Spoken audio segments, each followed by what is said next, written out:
Well, hello everyone, this is Rick Passek, the Fly Fishing Fanatic, and welcome to another edition of On the Bench, sport fishing on the fly.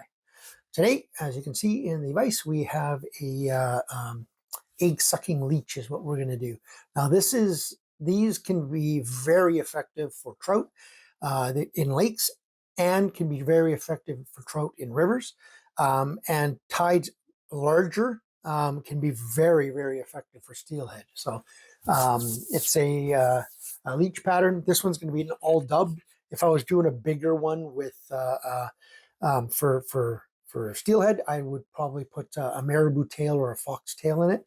This is going to be all dubbing. So for the thread, I'm going to be using some nano silk in white. And for the tail and body, we're going to be using some scud dubbing in black rainbow. And that's it. So really super simple. It's just one material, but absolutely deadly. So this is, like I said, this is the Semperfli Black Rainbow. I try to get it out and just give it a mix.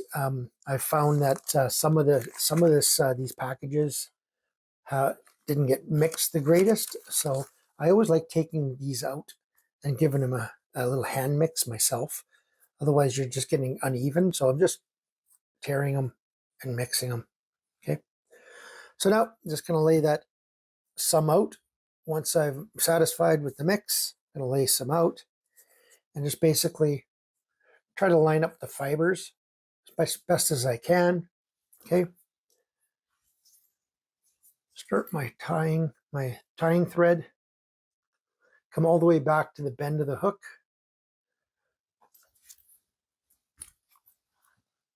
Cut off. Now I like coming back to the bend here, and right at the back end, I'll just put my finger like this, and right up against my finger, I'll just do 20 or 30 wraps right up against my finger. And you see it creates a bit of a ball. That's what I want for the dubbing.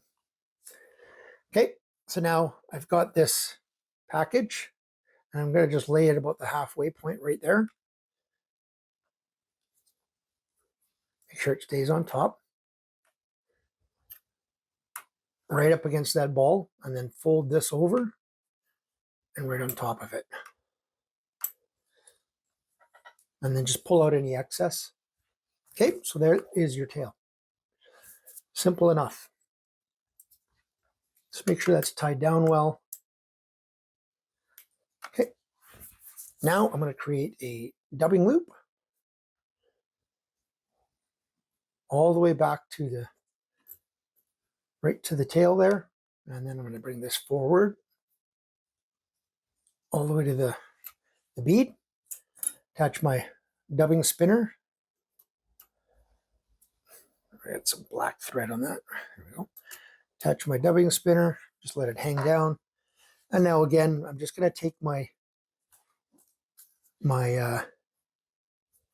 dubbing here and give it a good mix, making sure to get all that mixed up, the blues and the whites and the greens. This is almost like you call it black rainbow in the scud dubbing here, but it's almost like a cop car mix. If you don't know what the cop car leech is, go check it out. It's one of John Kent's flies. But so now I'm going to just take little batches like this and just lay it in here.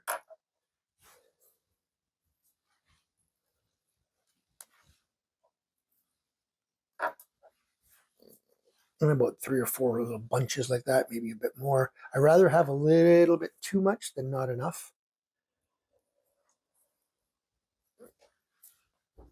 Especially on one of these, especially if I'm tying it for steelhead. Then I definitely don't want to run out, because you want it nice and bushy. So just going to make sure it's all lined up, spread out, and just give that a spin.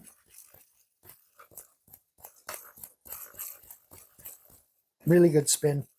Tighten that right up.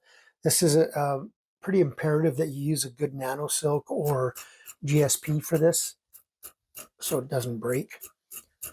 I just brushed it out a little bit, and now hopefully the camera is not too close to it, because I do have to go around with this stuff, and every time I go around, I'm stroking back my material. start it back. Okay. I did bump it that time.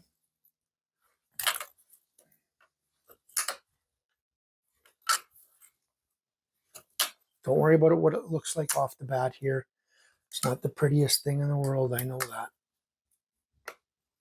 Now, I like putting 2 or 3 real tight turns right behind the eye there, because when I start pulling this out, it's going to want to try to pull away from that eye.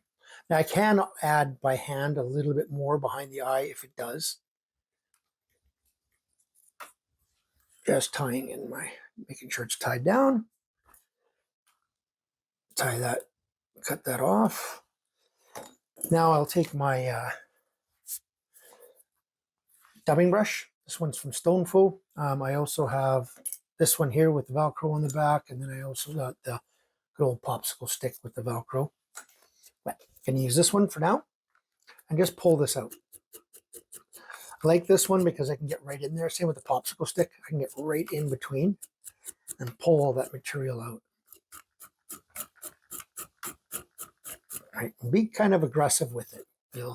You want to get all that trapped material out.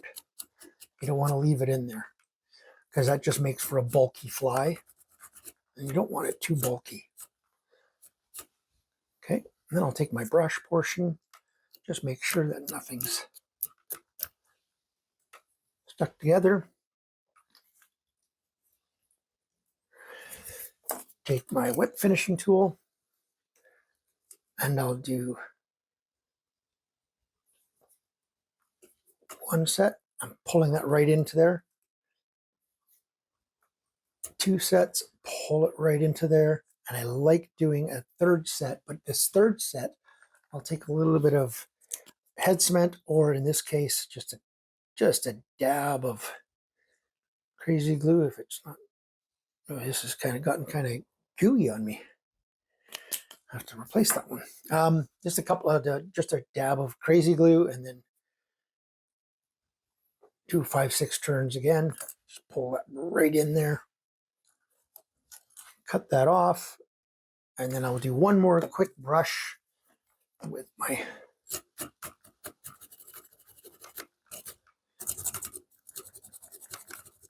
make sure it's all exposed. And there you go. It's the rainbow egg sucking leech. Simple pattern, really effective. I love the way that this stuff pulsates when it gets wet.